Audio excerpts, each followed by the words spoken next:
네, 여러분 반갑습니다. 우리 옆 사람과 인사할까요? 예수님이 보입니다. 당신의 모습 속에 예수님이 보입니다. 잘 보이십니까? 잘 찾아보세요. 저기 야구 잠바 입은 예수님 빨리 들어오세요.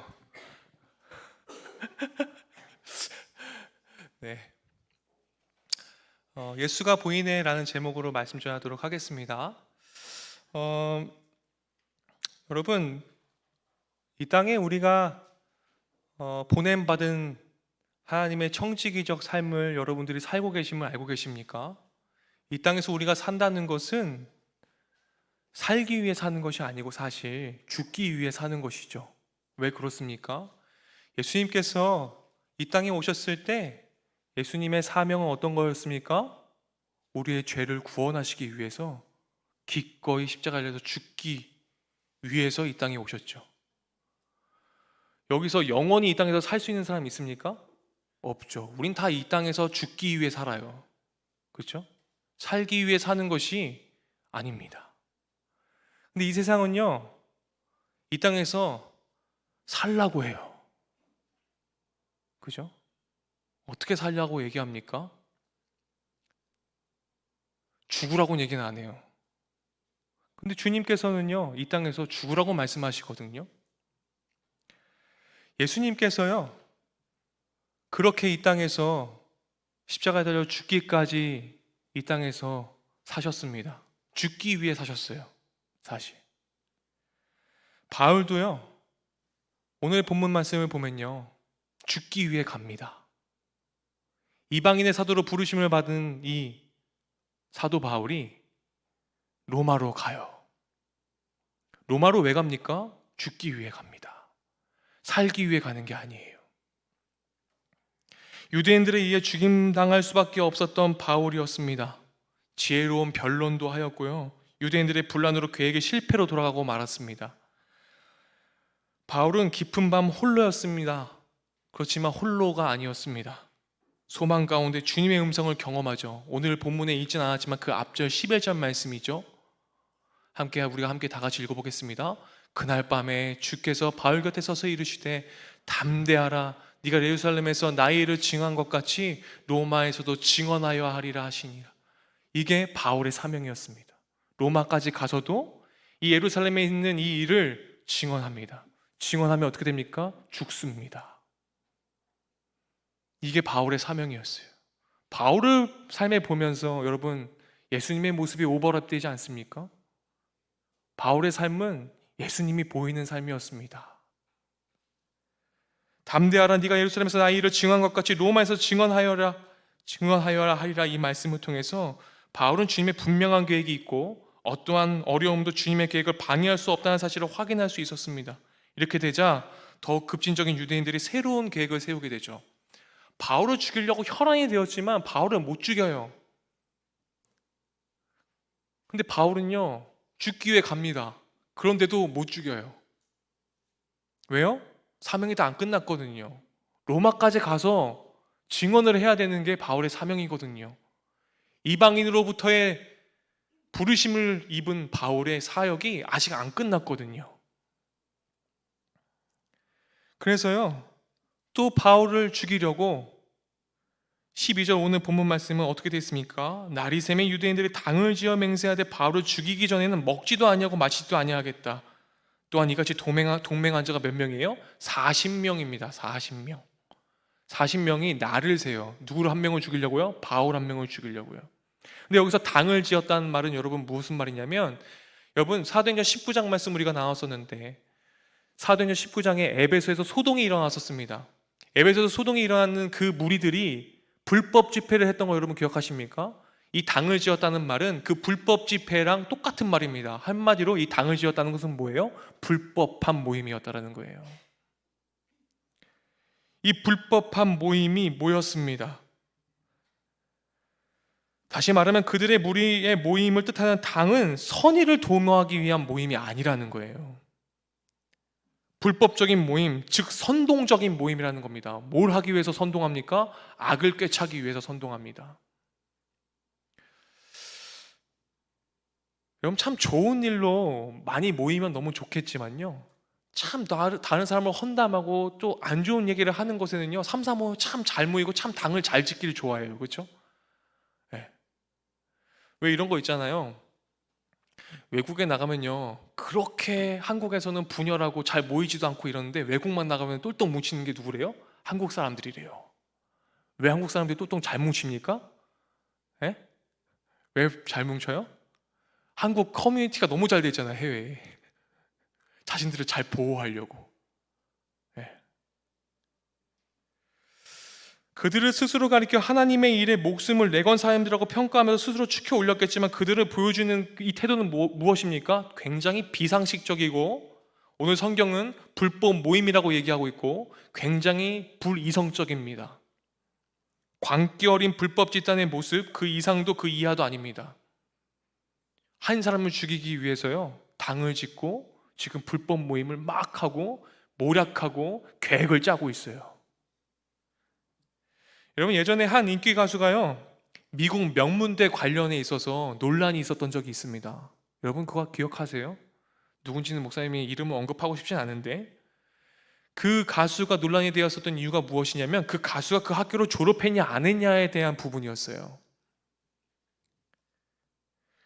그 가수가 그 미국에 있는 한 학교를 졸업했냐 안 했냐가 굉장히 중요한 이슈가 되었고요, 갑자기 그 카페가 생깁니다. 그 카페 지기의 주장에 근거해서 해당 가수의 진실을 밝히라면서 개설된 인터넷상의 카페가 있었는데, 갑자기 그 카페가 부흥하기 시작합니다. 갑자기 가입자 수가 17만 명이 돼요.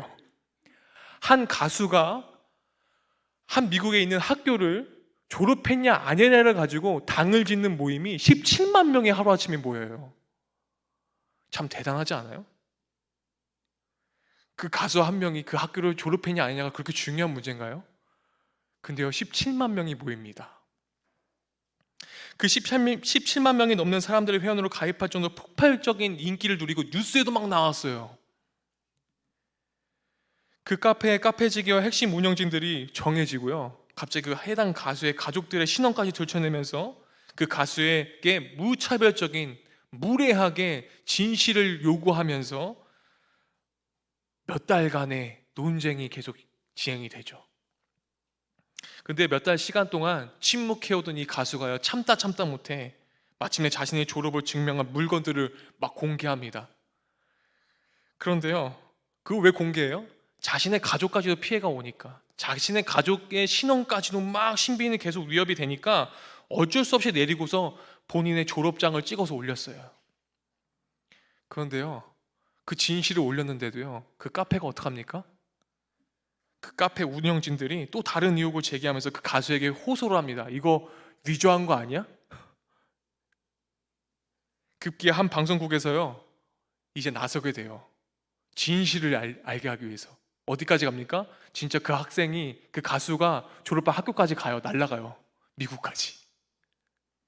미국까지 가서 그 미국 현지 학교를 직접 찾아가서 담당자를 만나고 그의 졸업 사진을 확인할 때까지 그거를 라이브 방송으로 보여줘서 뉴스에 나왔습니다. 결국 확인 결과 그 가수가 졸업했습니까? 안 했습니까?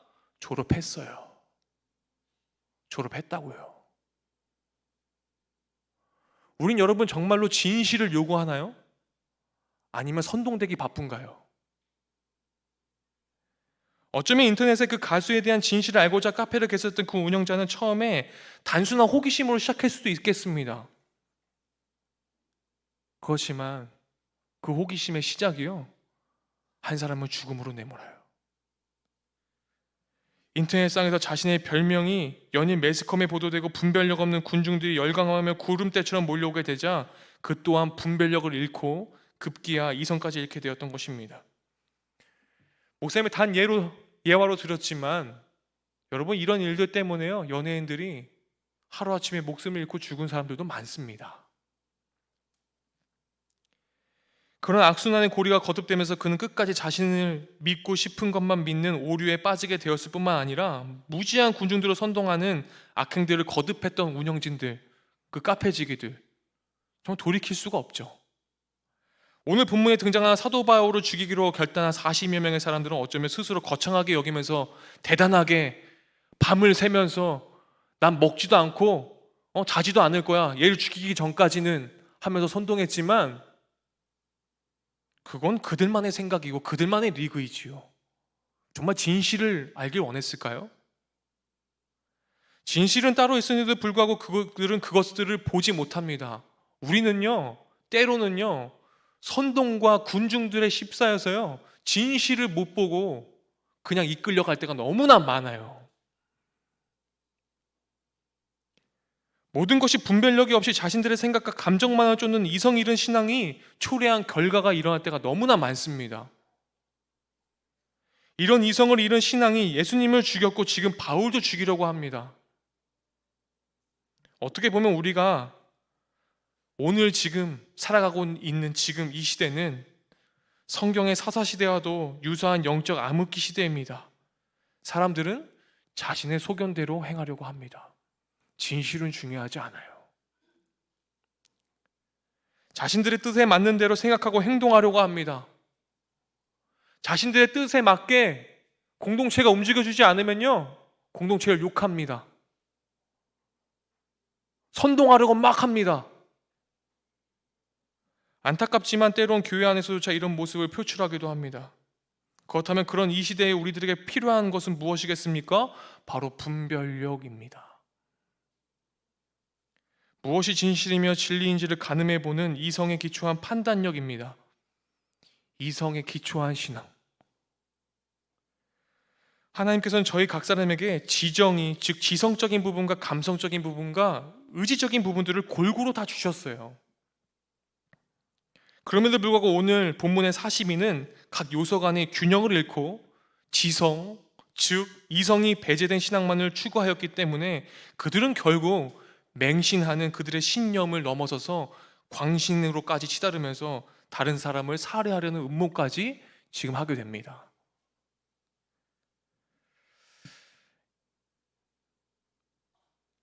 정말 악행이요, 그 악한 마음이요, 마음이 망가져 버리면요, 정말 끝도 없더라고요.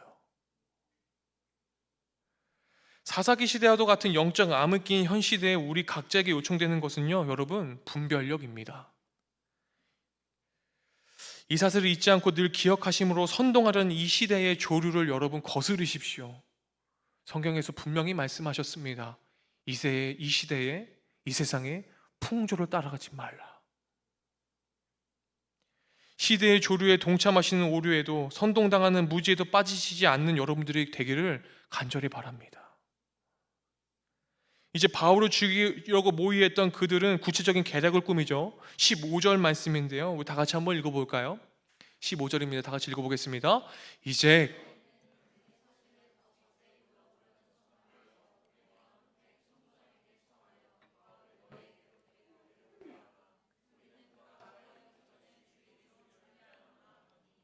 40명의 암살단이요, 대제사장들과 장로들에게 공의를 재소집해 줄 것을 부탁합니다.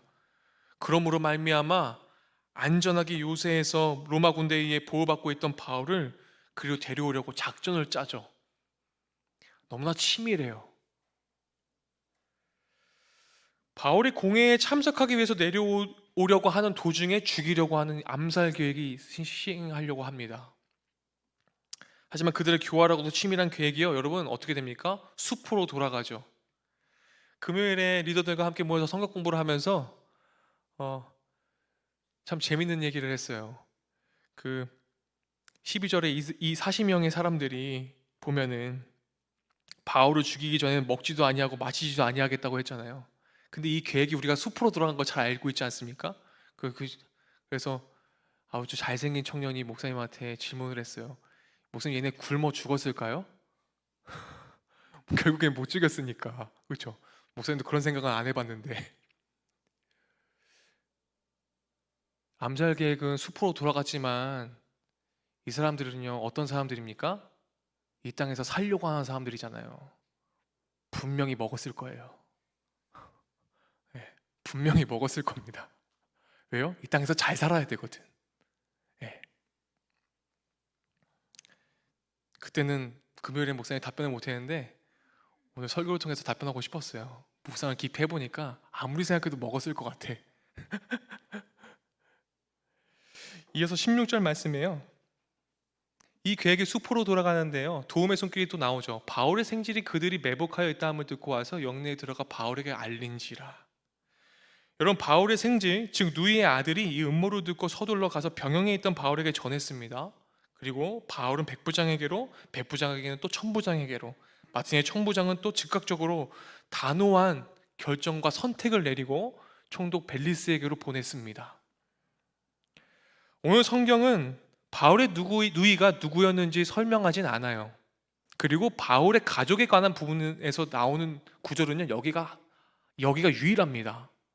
바울의 가족에게 대해서요, 자세하게 나온 격이 없어요. 바울의 누이가 누구였는지 잘 모르지만 바울이 한때 이런 고백을 하지 않습니까? 가멜리엘 문화에서 자기는 교육을 받았다라고 했어요. 그러니까 한마디로 길리기아에서 거주하면서 바울이 누이의 집에서 거하면서 가멜리엘 문화에서 공부하진 않았을까? 이것이 학자들의 많은 추측입니다. 바울이 이 가족의 도움으로 인하여서요, 목숨을 또 부지하게 되었죠.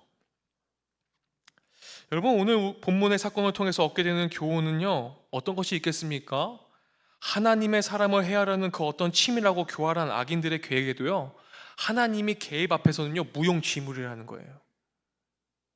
아무런 선동과 군중 심리가 아무리 작동을 해도요, 하나님이 개입하시면요, 그 사람은 삽니다.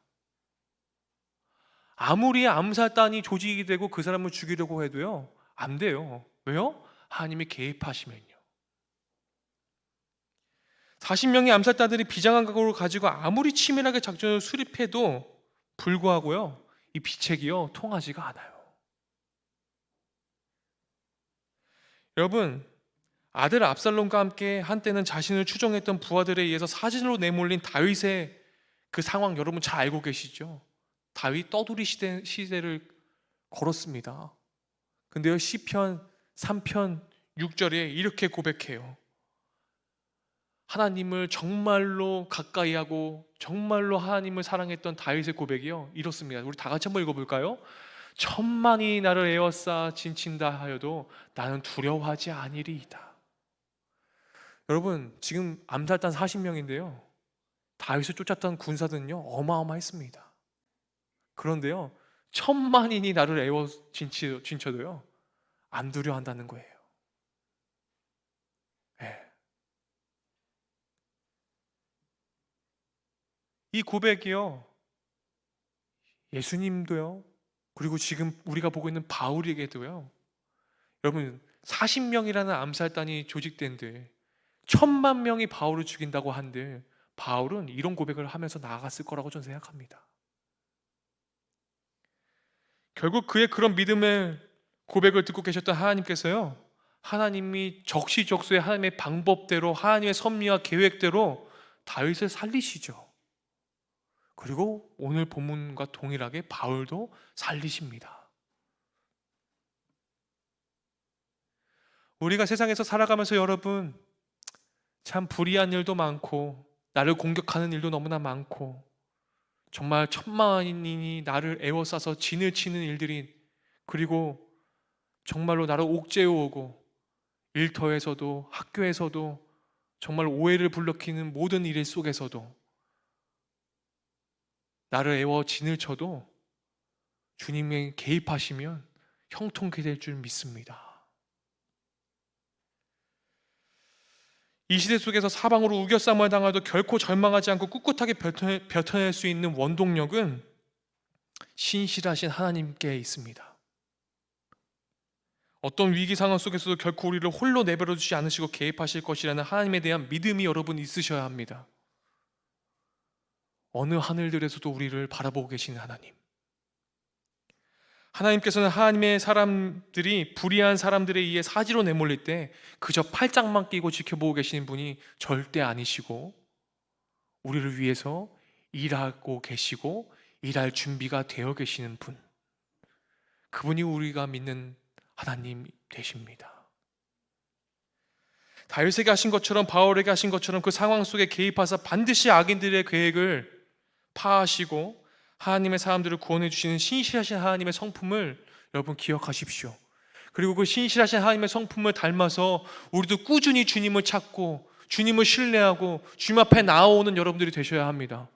주님은 신실하신 분이라고 우린 매일같이 외치면서 우린 그 신실하신 성품을 닮아가고자 하지 않아요. 하나님은 우리를 바라보고 계시는데 우리는 하나님을 바라보지 않죠. 그럼요, 여러분요, 하나님이 일하실 수가 없어요. 우리가 결단할 때요, 하나님이 움직이세요. 우리가 주님을 바라봐야지 주님이 그때 비로소 일하세요. 야, 내가 일할 준비가 이렇게 돼 있는데 너는 왜 나를 안 보냐? 그렇죠? 오늘 내가 악인들에 의해 우겨쌈을 당하여 사지로 내몰릴 듯한 위험 속에 있다고 느껴지십니까? 그렇다면 오늘 죽음의 벼랑 끝에 내몰렸다가 하나님의 개입하심으로 다시금 여러분들의 생명을 보존하시고 형통함의 길을 걸어가시길 바랍니다. 그렇게 그들의 생명과 그들의 길을 열어가셨던, 그 길을 걸어갔던 바울과 다윗 또한 여러분들이 기억하시길 바라요. 그들에게는 누가 보였습니까? 예수가 보였습니다. 사지로 내몰렸던 그들의 상황 속에 개입하사 그들의 악인들의 울면서 건져내 주셨던 그 하나님이 바로 우리 하나님을 기억하시면서 힘을 얻으시길 바랍니다. 여러분들에게 예수가 보이십니까? 우리는 살아가면서 많은 선택들의 순간 가운데 놓여지게 됩니다. 우리의 삶은 순간의 선택이 계속 연장선이 있는 것이 우리들의 삶이죠. 그 수많은 선택으로 이루어져 있는 게 우리들의 삶이라고 말할 수 있겠습니다. 그때 내 생과 내 뜻으로 그 선택의 순간들을 채워나가시는 여러분들이십니까, 혹시요? 아니면 예수로 채워나가는 선택들의 순간들로 여러분들의 인생의 여정을 걷고 계십니까? 지금 11월 이제 연말입니다. 내년들을 생각하고 많은 것들을 선택해야 되는 순간들이 놓여져 있고, 오늘 총회에서도 내년에 살림을 해야 할 리더십들을 선택해야 합니다. 우리 얼마나 기도로 준비하였습니까? 우리가 예수로 채워나갈 때 비로소 우리 안에 예수가 보이게 됩니다. 예수님으로 선택하지 않으면 예수가 보이지가 않아요. 우리가 예수로 채워나갈 때 비로소 우리의 삶에 올바른 분별력이 생깁니다. 우리의 분별력이 흐릿해지고 갈팡질팡한 이유가 무엇입니까? 예수가 보이지 않기 때문에 그렇습니다. 우리가 예수로 채워나갈 때 비로소 또 바뀌는 것이 무엇입니까? 예수가 보여질 때, 예수로 채워나갈 때, 예수님을 선택할 때 비로소 하나님의 말씀이 우리들 안에 들어오게 됩니다. 그리고 예수 그리스도의 말씀이 내 귀에 들려지게 됩니다. 우리가 예수로 살려고 몸부림칠 때 비로소 이 세상과 싸워나갈 힘이 주어집니다. 사랑하는 여러분,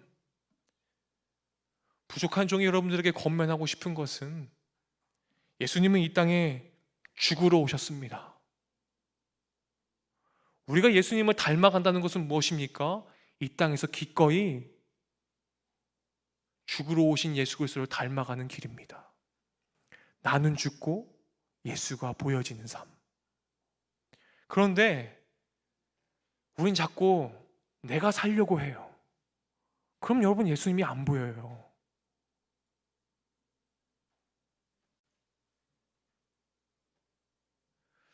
여러분, 결혼하려는, 어저께도 결혼했고 얼마 전에 우리 공동체에서 계속 결혼하는 경사가 일어나고 또 내년 2월에도 또 결혼하는 커플들이 있고 목사님 계속 기도하고 있어요. 그런데 여러분, 한번 가만히 생각해 보세요. 그리고 결혼한 사람들에게 한번 물어봐 보세요. 정말 내가 원하고 내가 결혼하고 싶은 그 상대를 만날 때 그 사람을 얻기 위해서 기꺼이 나를 비워내고 나를 죽이는 순간이 분명히 있었을 것입니다.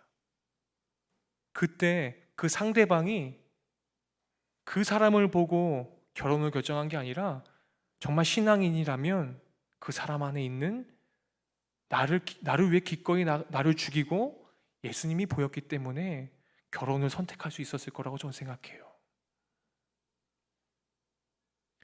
마치 그런 거예요.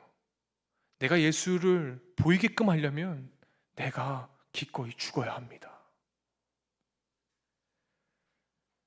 예수님은 이 땅에 죽으러 오셨고 죽을 것을 알고 오셨습니다. 우리도 예수님을 닮은 인상이라면 이 땅에 죽으러 온 거예요. 목사님이 서두에 얘기했지만 이 땅에서 영원히 살 수 있는 사람 있어요? 아니요. 이 땅에서 영원히 살 수 있는 사람 없어요. 다 죽으러 온 거예요. 이 땅에서 여러분이 영원히 살기 위해 오신 분 계세요? 여러분 착각의 늪에서 빨리 나오세요. 여기서 영원히 살기 위해서 온 사람 없어요.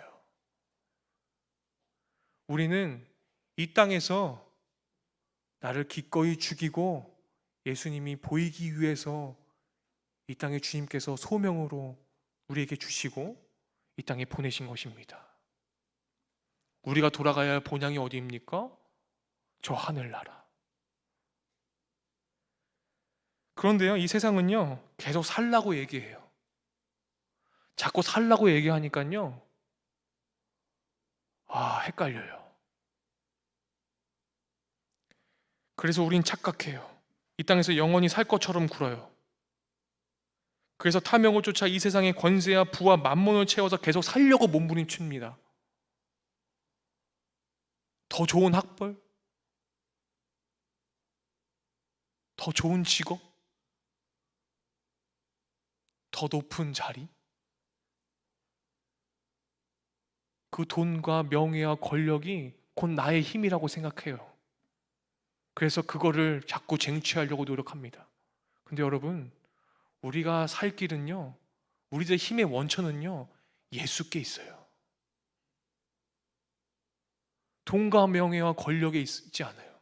내 자리에 있지 않아요.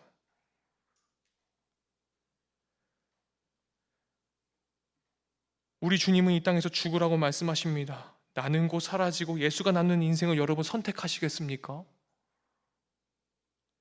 그때 비로소 영원히 살 길이 열려집니다.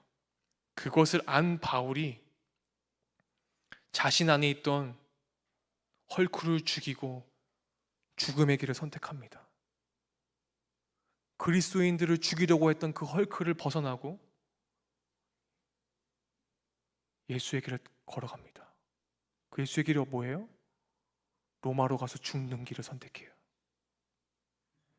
바울은 예수로만 살기 위해 몸부림친 사람이었습니다. 본인이 하는 말들이 자신을 죽음으로 몰아낼 것을 알면서도 그는 죽기 위해 걸어갑니다. 로마로 향해 가지요. 사랑하는 여러분, 여러분들이 지금 이 현실에서 이 땅에서 살고자 함이 아니라 기꺼이 주를 위해 죽는 예수가 보이는 삶을 살아내시길 바랍니다. 그리고 나를 기꺼이 죽이는 것을 연습하는 삶이 이 땅에서, 이 현실에서 펼쳐지길 바랍니다. 나를 죽이고 하나님을 사랑하고 이웃을 기꺼이 사랑할 줄 아는 나의 입술의 모든 말과 마음의 묵상이 예수가 보여지는 삶을 살아내시기를 바랍니다. 그런 여러분들이 되길 간절히 축원드립니다. 기도하겠습니다. 하나님 아버지, 모든 상황과 환경은 다 주님의 섭리 아래 있었음을 고백합니다. 부족한 저희들은 고난이 유익인 줄도 모르고 그저 고난이 없기만을 바라고 살아갑니다. 삶의 어떠한 환경과 순간 속에서도 함께 하시는 하나님을 신뢰하고 당당히 나아가게 하여 주시고 우리의 이름을 불러주신 주님의 음성에 기쁜 마음으로 부족함이 없이 담대히 살아갈 수 있도록 인도하여 주시길 원합니다. 우리의 인생에서 주님 한 분만이 전부임을 고백하게 하여 주시옵소서. 주님 앞에 나아감으로 삶의 변화를 경험할 수 있는 은혜를 허락하여 주시옵소서.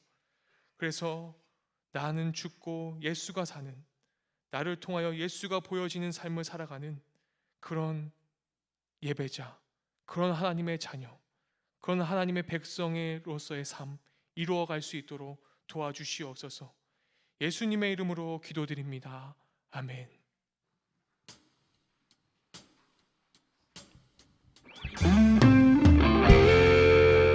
오늘 말씀을 기억하면서 함께 찬양하기를 원합니다.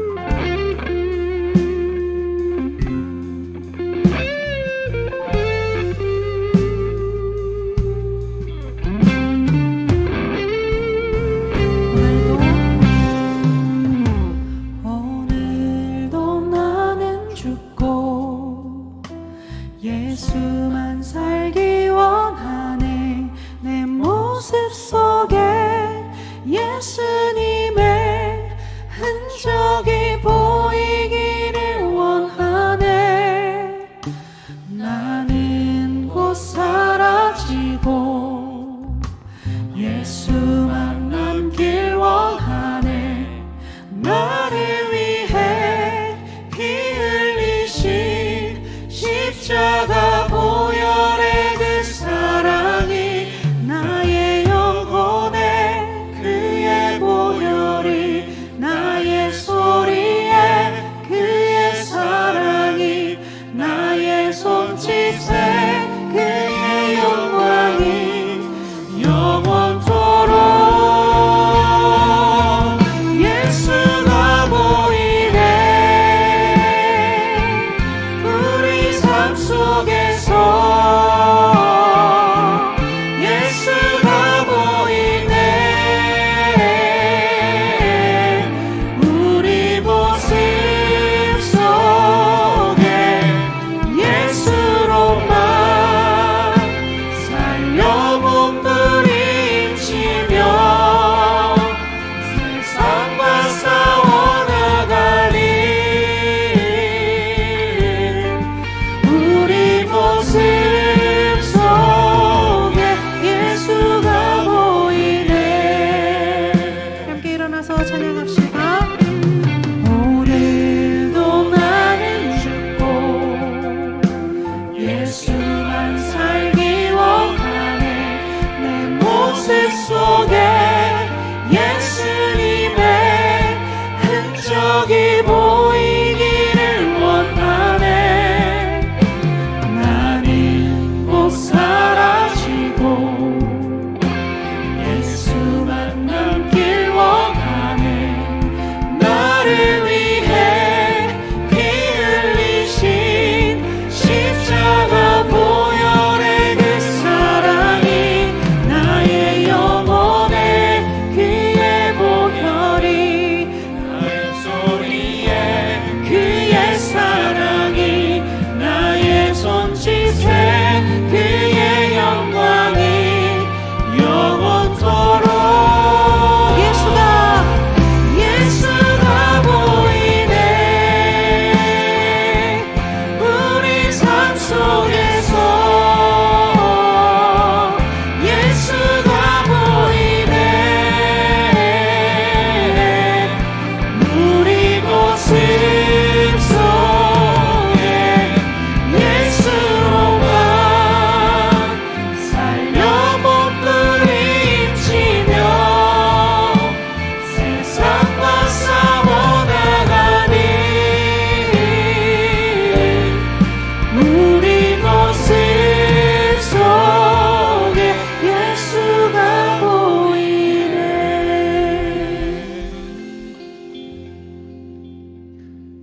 그날 밤에 주께서 바울 곁에 서서 이르시되 담대하라. 네가 예루살렘에서 나의 일을 증언하는 것 같이 로마에서도 증언하여라 하리라 하시니라.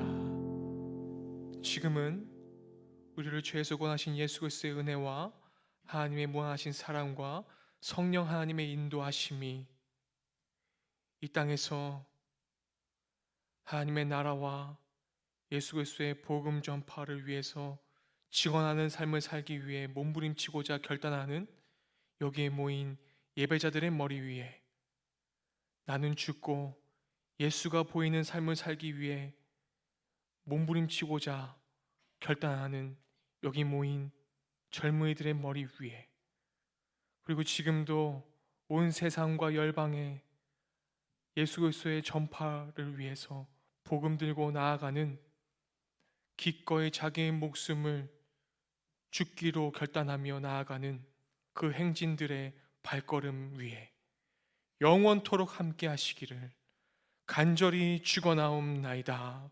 아멘.